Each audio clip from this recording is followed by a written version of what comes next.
So, you've decided to take the IELTS exam. Good for you. It's the test for study, work, and life. The IELTS speaking test is divided into 3 sections. Part 1 is an introduction and general questions.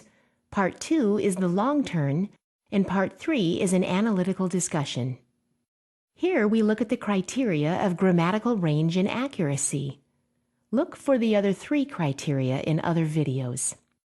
This criteria focuses on the range and accuracy of the test taker's grammar while speaking.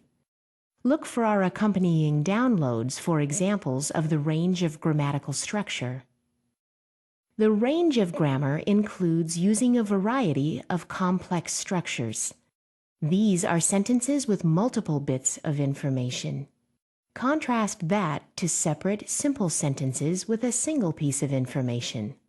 For example, just beside the station was a stadium which was built in the 19th century and where games are now held every weekend. It isn't expected that candidates are 100% accurate. However, control is important. The Band 7 definition for grammatical range and accuracy says, frequently produces error-free sentences, though some grammatical mistakes persist. It's not just the number of grammatical mistakes, but also how seriously these mistakes block communication. To improve your grammar, take these steps. Be prepared. Make sure that you know the speaking test format and what type of questions to expect in each section.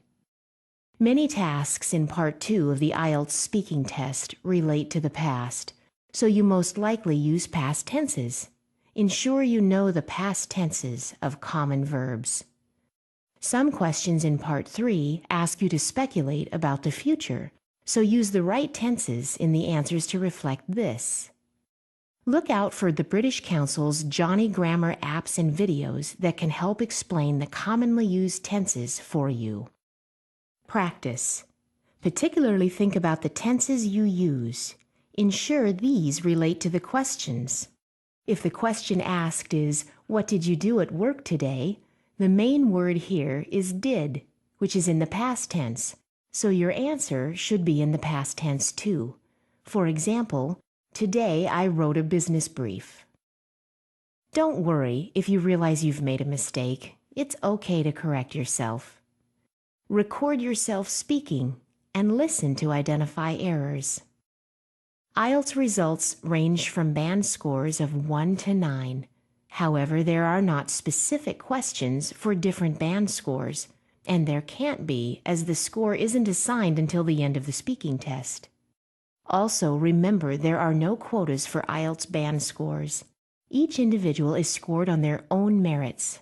For more information, please see the other speaking test videos: Fluency and Coherence, Lexical Resource and Accuracy, and Pronunciation.